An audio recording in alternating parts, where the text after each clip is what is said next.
Merci de nous suivre sur Canal 3 Bénin. Dans ce 13h, voici les titres de l'actualité. Au sommaire, un accord de partenariat signé hier entre le Fonds africain de garantie et de coopération FAGAS versus Banque de la Côte d'Ivoire.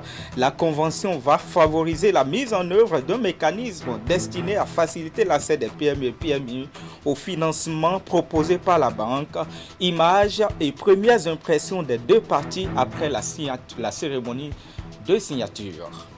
Les relations bilatérales entre le Bénin et son ami, le Royaume de Belgique, se portent bien, sinon très bien. Depuis la gouvernance talon, la coopération entre les deux pays s'élargit progressivement et touche plusieurs secteurs vitaux du programme d'action du gouvernement. Le bilan et l'évaluation de ce partenariat font l'objet d'une session qui se tient à Cotonou. Et dans ce 13h, on parlera du Conseil national du dialogue social qui plaide pour une fiscalité de développement. C'est à travers un atelier qu'il organise à Cotonou avec son partenaire technique CNV International. Le Conseil national du dialogue social du Bénin a réuni plusieurs acteurs pour réfléchir sur la question. Voilà pour les titres. Bonjour à tous. Merci de toujours nous préférer. Pour vous informer, je vous l'annonçais, le Fonds africain de garantie et de coopération économique FAGAS a signé hier un accord de partenariat avec Versus Banque de la Côte d'Ivoire. La convention va favoriser la mise en œuvre d'un mécanisme destiné à faciliter l'accès des PME et PMI au financement proposé par la banque. La cérémonie de signature de la convention a eu lieu au siège de l'institution à Cotonou. Cet échange de documents entre le directeur général du FAGAS et le directeur général de Versus Bank consacre le partenariat qui existe désormais entre les deux institutions. Le fruit d'une séance de travail que les responsables de la banque ont eu ce mardi avec la direction générale du Fonds africain de garantie et de coopération économique. Grâce à cet accord, Versus Bank bénéficie d'un mécanisme destiné à faciliter l'accès des PME et PMI ivoiriennes au financement innovant avec de meilleures conditions du marché et pour particularité la compte garantie du FAGAS, un défi que la banque compte relever depuis des années. Votre institution, de par son expérience et sa connaissance du marché, a su mettre en place un dispositif stratégique pour répondre à ce besoin. Au fil des années, au niveau de Versus Bank, nous avons pu développer une expertise en matière d'accompagnement des PME. Mais nous sommes malheureusement limités dans notre intervention en raison des contraintes baloises liées à nos fonds propres. La séance de travail de ce matin nous a permis de constater que nous avons frappé à la bonne porte pour résoudre cette problématique. FAGAS et Versus Bank veulent donc travailler ensemble pour combler le vide laissé par le sous-financement des économies africaines. Pour le directeur général du FAGAS, ce partenariat est une opportunité pour mettre en commun les expertises et expériences des deux parties afin d'accompagner les PME et PMI de la Côte d'Ivoire. En signant ce partenariat, le FAGAS met à la disposition de Versus Bank ces instruments de partage des risques qui sont la garantie de portefeuille et la garantie individuelle. Ceci permettra à la banque non seulement de financer davantage les projets en faveur des PME et PMI et par conséquent de l'économie ivoirienne, mais aussi d'améliorer ses ratios prudentiels. À cet égard, je reste convaincu que le rôle catalyseur de Versus Bank dans l'économie ivoirienne, sa rigueur et sa célérité dans les procédures de financement, l'existence d'une forte demande devrait nous permettre d'aboutir sur des résultats probants dans l'intérêt des... Je voudrais terminer en vous remerciant sincèrement, Monsieur le Directeur Général, de la confiance que vous accordez au FAGAS, qui est une institution internationale fêtière dont nos pays ont créé pour pouvoir accompagner le renforcement des investissements dans chaque pays. La stratégie du FAGAS en posant ses actes au profit des PME est de témoigner davantage son engagement aux côtés des institutions financières locales et régionales en partageant les risques liés au financement des projets que portent les PME-PMI et qui requièrent des garanties importantes. Cet accord s'inscrit dans le cadre du nouveau plan stratégique du FAGAS qui veut impulser le financement des économies locales. À l'université d'Abomey-Calavi, les étudiants de l'école polytechnique peuvent pousser un ouf de soulagement.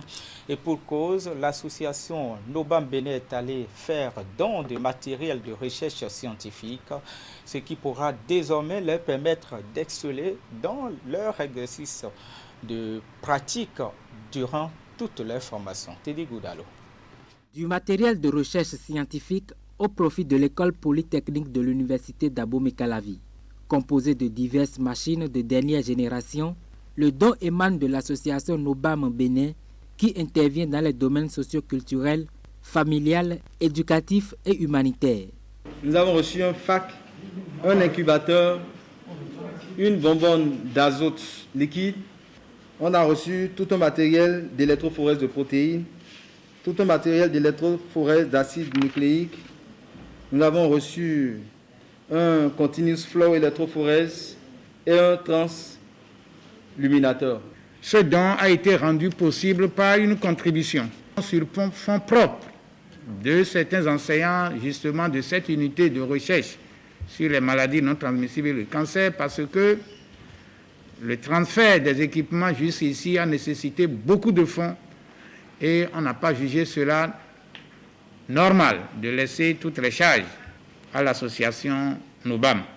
Le lot de matériel comporte également des outils informatiques, des microscopes et bien d'autres instruments pour mieux permettre aux bénéficiaires de faire des exercices pratiques dans les conditions requises. Le geste est salutaire et c'est le moment pour les responsables d'entités de reconnaître les mérites de l'association Nobam Bénin. Qu'ils vous souviennent, il y a quelques mois, notre école a bénéficié gracieusement de l'association Nobam Bénin d'un lot d'ouvrages pour enrichir le fonds documentaire de la bibliothèque de l'EPAC. Ces livres sont mis à la disposition de nos étudiants. Une école professionnelle ne peut offrir un enseignement de qualité sans une bonne dose de pratique. C'est le moment de vous exprimer toute la reconnaissance de l'école polytechnique d'Abomey-Calavi pour ces dons d'une importance capitale pour la formation et la recherche. Nous vous promettons d'en faire bon usage. Aujourd'hui, avec nos partenaires, nos relations en France, nous aurons toujours la possibilité de mettre à disposition des objets didactiques, des objets matériels, équipements de laboratoires spécifiques, pas seulement la spécialité biochimie. On est dans le génie civil, il y a l'électronique, l'informatique. Et la démarche que nous menons jusque-là et tout ce que nous formalisons avec, par exemple, l'EPAC et d'autres partenaires, en retour, nous permet de juger de la crédibilité de notre démarche vis-à-vis des donateurs. Créée en octobre 2013, l'association Nobam Bénin est basée en France et opère pour le bien-être de la communauté béninoise. Elle compte déjà à son actif plusieurs œuvres humanitaires qui contribuent à l'épanouissement de tous. L'association promet revenir incessamment ici même à l'EPAC pour d'autres gestes plus intéressants. Et toujours la page éducation de ce 13h, juste après l'université d'Abomey-Calavi, l'ONG Nobam Bénin a récompensé aussi le complexe scolaire et universitaire clé de la réussite pour son travail de promotion de l'excellence au service du système éducatif au Bénin. Elle lui a fait don de matériel didactique pour soulager ses efforts de motivation aux apprenants. Le lot de matériel a été réceptionné mardi sur l'un des sites du complexe implanté à Cotonou. Narcisse Alossé, Elvis Tonougon. Du matériel didactique offert au complexe scolaire et universitaire clé de la réussite pour faire face aux efforts de motivation déployés chaque année ici envers les apprenants. Le geste de l'organisation non gouvernementale Nobam Bénin, dont le siège social est en France. Nous avons souvent suivi à la télé les remises de prix de l'école à clé de la réussite aux meilleurs écoliers, aux meilleurs élèves. Et on s'est dit, mais il y a de l'excellence ici. Puisque nous avons entendu parler d'excellence et que nous étions dans une dynamique d'accompagner la réussite et l'excellence, nous avons envisagé de mettre à disposition, en termes de dons à cette entité-là, à cette structure-là, un certain nombre d'ouvrages. Le lot de matériel est composé d'ouvrages de matière fondamentale de la 6e en terminale, des ouvrages de culture générale, le tout accompagné de dictionnaires. Les dons de l'ONG Novab Bénin s'inscrivent parfaitement dans la dimension sociale du programme d'action du gouvernement de la rupture pour assurer le bien-être de chacun et de tous. Merci à l'ONG Novab Bénin pour son souci de partage. Comme le dit le docteur Raoul Foulereau, nul n'a le droit d'être heureux tout seul. Omer Dieudonné Adandéjan se dit donc heureux et annonce des échanges d'expériences comme perspective pour ce nouveau partenariat. Des experts français viendront renforcer le niveau scolaire de nos apprenants dans quelques jours. Nous allons permettre aux enseignants de clés de la réussite d'établir des correspondances avec des enseignants européens, histoire de faire la promotion de la formation continue. Les bases sont jetées depuis des années avec les meilleurs apprenants qui reçoivent ordinateurs portatifs et motos neuves au bout de leurs efforts. Plus loin, les lauréats au bac jouissent des fruits du partenariat entre cet établissement et des universités de la place. Nous sommes en partenariat avec plus de 7 universités privées et depuis 3 ans, tous les étudiants, tous ceux qui ont le bac au complexe clé de la réussite ont droit à des bourses d'études. Et jusqu'à présent, je pense qu'ils en font bon usage. Une dimension sociale qui donne un contenu réel au credo du complexe clé de la réussite, la culture de l'excellence.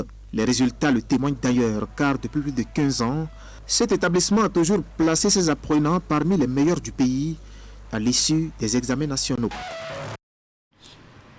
Et dans ce 13h, on parle maintenant de la diplomatie et des relations internationales et justement du bilatéralisme entre le Bénin et le Royaume de Belgique et qui est au beau-fils, en tout cas sous Patrice Talon. La coopération entre les deux pays s'élargit et impacte plusieurs secteurs vitaux du programme d'action du gouvernement. Le bilan de ce partenariat et l'évaluation de ses résultats font l'objet d'une section qui se tient à Cotonou. Idrissou Boukari, Rachidi Soubero. 7 mois après sa dernière réunion, le comité mixte paritaire de concertation bénino-belge tient ce mardi au ministère des Affaires étrangères et de la coopération sa session annuelle pour le compte de l'année 2021. L'initiative traduit la volonté des deux parties de veiller à une meilleure opérationnalisation des projets et programmes de développement retenus dans le cadre de leur partenariat.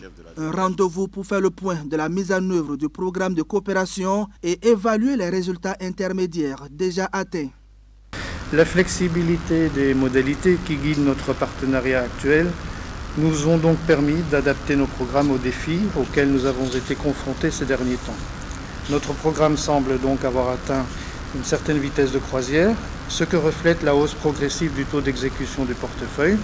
Le Royaume de Belgique est un partenaire stratégique pour le Bénin, une coopération bilatérale dynamique qui permet à la Belgique, par l'intermédiaire d'Enabel, d'accompagner le Bénin, notamment dans les domaines de l'agriculture, de la santé, de la sécurité, du numérique et du secteur portuaire. Pour le ministre des Affaires étrangères et de la coopération, en attendant de rendre officiel le programme d'action du gouvernement pour le quinquennat 2021-2026, il faut renforcer les acquis de ce partenariat pendant les 5 années à venir. En effet, Monsieur l'ambassadeur, notre coopération avec votre pays fait partie des modèles de coopération que le Bénin entretient avec ses partenaires européens. Une coopération efficace, silencieuse, démonstrative, qui s'adresse aux secteurs vitaux de notre programme d'action. Et je voudrais à ce titre saisir l'occasion qui m'est offerte pour exprimer la reconnaissance, la gratitude du gouvernement dont je fais partie, le gouvernement du président Patrice Talon, pour l'appui substantiel qu'apporte le Royaume de Belgique au Bénin dans la mise en œuvre de nos réformes ambitieuses et courageuses qui sont impulsées par le chef de l'État. C'est pour cela que nous avons préparé avec beaucoup d'attention. Nous avons essayé d'assurer la multisectorialité de cette session avec toutes nos équipes techniques, sous le leadership de mon estimé collègue, le ministre d'État Abdoulaye Bio-Tchané, ministre du Développement et de la coordination de l'action gouvernementale. Au cours de la session, le Bénin donnera à son partenaire quelques grandes orientations du programme d'action du gouvernement, avec un accent particulier sur le volet social qui paraît important pour la Belgique. La prochaine réunion est prévue pour le mois d'octobre pour faire la revue à mi-parcours de ce programme de partenariat entre la Belgique et le Bénin, qui est l'un des 10 pays de concentration de l'aide au développement belge. Le week-end dernier, la SB2E a connu de fortes perturbations sur son réseau dans la plupart des villes du Bénin. Défectuosité des transformateurs, poteaux et câbles à terre. À quoi cela est dû et quelles sont les dispositions prises à cet effet? Roger Bégan est le directeur régional littoral 1 de la SB2E. Voici ses explications. Aux pluies orageuses qui se sont abattues sur certaines localités du Bénin, le samedi 26 juin 2021, nous avons enregistré beaucoup de perturbations sur les réseaux électriques de la SBE. Je vais faire remarquer que les équipes de la SBE ont fait les diligences nécessaires pour réparer ces pannes-là. Donc, je voudrais présenter les sincères excuses de la SBE pour les désagréments que les clients ont subis le week-end passé. Quand il pleut, il y a des perturbations sur nos réseaux. La raison est toute simple. 100% des pannes enregistrées le samedi, ce sont sur des réseaux aériens. Il y a la vétusté du réseau. Il y a les arbres qui tombent dans ces réseaux-là parce qu'il s'agit des réseaux aériens. Quand nous allons finir avec les travaux de réhabilitation, les travaux de mise aux normes du réseau, les perturbations pendant les pluies seront conjuguées au passé. Beaucoup de travaux sont en cours actuellement.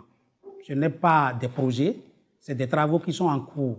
L'objectif de ces travaux, c'est de réhabiliter les réseaux vétus que nous avons aujourd'hui, c'est de mettre aux normes ces réseaux-là pour qu'au bout du rouleau, dans un avenir très proche, même en temps de pluie diluvienne, en temps de pluie orageuse, que ces perturbations soient réduites à leur plus simple expression. Il y a des clients, par exemple, qui ont eu des disjoncteurs brûlés, des compteurs brûlés.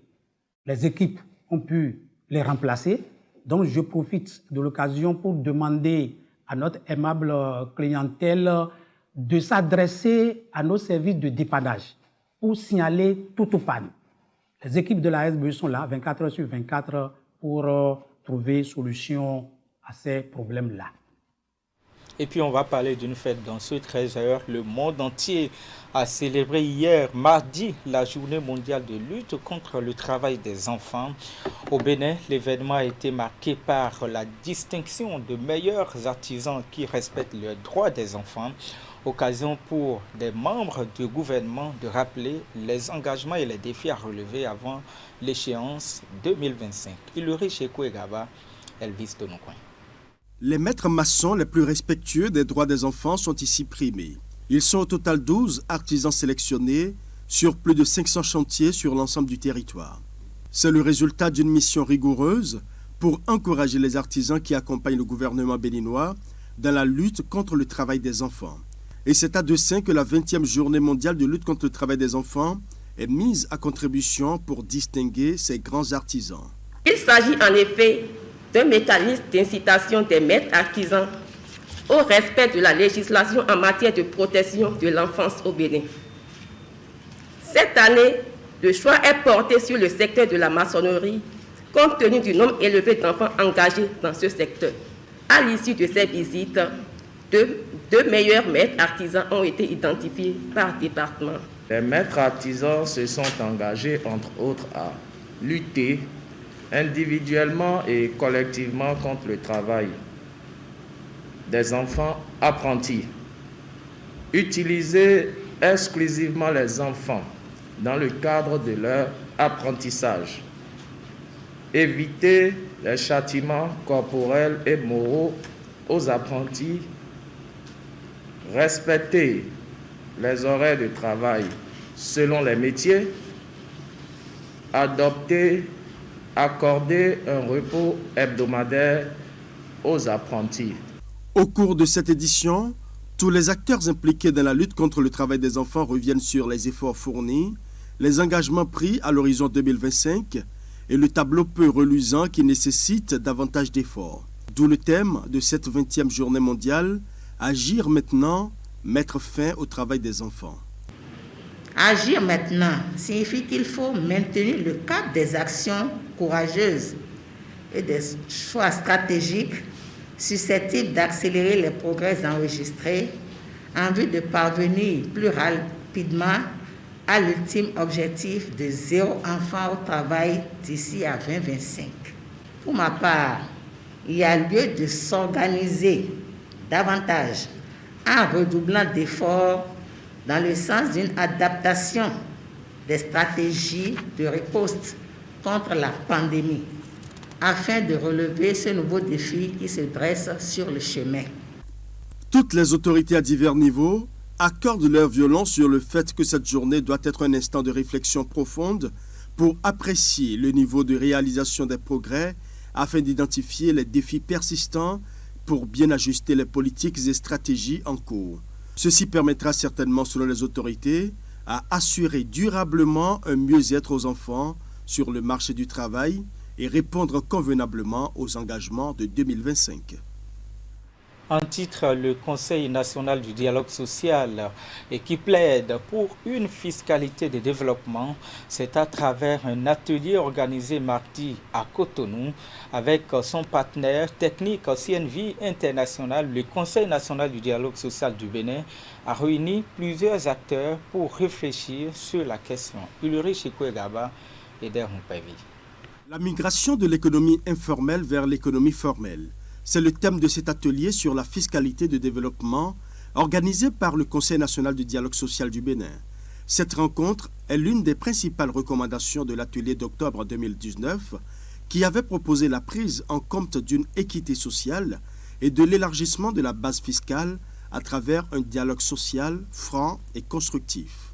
Il vous revient, chers participants, de recenser les regroupements professionnels et autres structures consulaires, artisanat, chambre d'agriculture, chambre des métiers, chambre de commerce et d'industrie, etc., concernés par la thématique dont il est question et qui ne sont pas tous présents à la présente rencontre. Identifier les différents points objets du dialogue pour l'établissement de l'équité sociale. Définir les règles de conduite du dialogue pour l'élargissement de la base fiscale dans une vision commune et partagée en tenant compte des grands ensembles que vous êtes. Avec le partenaire néerlandais CNV International, le Conseil national du dialogue social du Bénin entend promouvoir un monde égalitaire et juste où le travail est décent et les droits de la personne humaine respectés sans discrimination. En apportant son concours à l'organisation de cet atelier, la CNV International entend contribuer à la promotion des droits des travailleurs, notamment en ce qui concerne la maîtrise des normes internationales de travail de l'OIT et les législations nationales en matière de droit du travail comme une base à un dialogue social constructif. Elle souhaite également promouvoir la prise en compte à la fois de la responsabilité de chacun des acteurs, mais également une vue juste dans l'appréciation de l'apport de chacun de ces acteurs à nos systèmes de production. 3 jours durant, les participants à cet atelier vont jeter les bases d'une équité sociale en matière de fiscalité de développement, tout en prenant en compte le grand nombre de concitoyens dans une large concertation. Pour clore ce 13h, on parle maintenant de cette signature de convention entre l'Agence belge de développement ENABEL, les universités d'Abomey Calavi de Parakou et des producteurs des filières de maraîchage et de riziculture. Eh bien, c'était au cours d'un atelier qui s'est déroulé au ministère de l'Agriculture. Il vise la promotion des pratiques agroécologiques. Henri Ganti.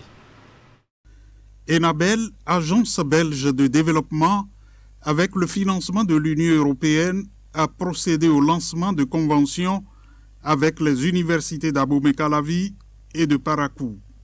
C'est au cours d'un atelier tenu le lundi 28 juillet portant sur le projet Taïra qui implique les différents acteurs dans la promotion des pratiques agroécologiques. Il met l'accent sur les filières maraîchage et riziculture. Les accords de financement dont la signature nous rassemble aujourd'hui concernent donc les acteurs de la recherche, puisqu'il s'agit donc des universités d'Abomey-Calavi et de Parakou. Et l'objectif de ces actions est de permettre de valider des innovations agroécologiques performantes pour les systèmes de production maraîchère et rizicole et d'élaborer un référentiel d'aide à la décision dans le domaine de la transition agroécologique en ce qui concerne donc l'université d'Abomey-Calavi.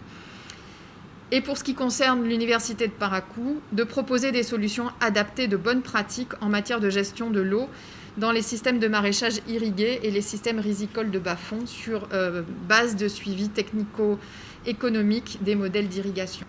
Il s'agit de contribuer au renforcement des capacités nationales de recherche agricole en développant aussi l'architecture de la recherche nationale, les collaborations interuniversitaires pour être plus efficaces et propice à l'innovation. Enfin, il s'agit de contribuer au renforcement des capacités nationales en apportant les connaissances et les preuves pour alimenter les politiques de développement et les décisions d'investissement. Le projet Taïra est un projet visant à proposer des solutions innovantes fondées sur les résultats de la recherche-action. C'est mené en partenariat avec les acteurs locaux de la recherche ainsi que les producteurs pour une transition agroécologique concertée. Et dans cette transition, l'eau joue un rôle important. Une meilleure gestion de l'eau dans nos systèmes agricoles, surtout les plus utilisatrices de l'eau, maraîchage et riziculture, est une condition sine qua non pour l'atteinte des objectifs du développement rural. L'action à exécuter par le laboratoire hydraulique et de modélisation environnementale de l'Université de Parakou vise à contribuer à ce défi par le suivi technico-économique des différents modèles d'irrigation en vue d'analyser la rentabilité et proposer des solutions adaptées aux différents contextes. Le ministère de l'Agriculture, de l'Élevage et de la Pêche, à travers son représentant, prône une synergie d'action.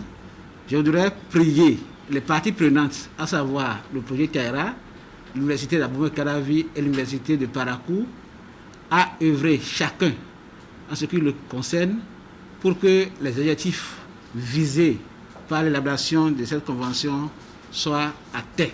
Le MAEP souhaite qu'une cartographie soit élaborée pour prévenir des risques éventuels qui vont plomber la mise en œuvre de la Convention. Des évaluations régulières seront faites afin de donner des orientations. Et c'est la fin de ce journal préparé par l'ensemble de la rédaction. C'est un plaisir pour moi de l'avoir présenté. Merci de l'avoir suivi. Restez sur Canal 3 Bénin sur canal3télévision.com. Je vous souhaite de passer un bel après-midi.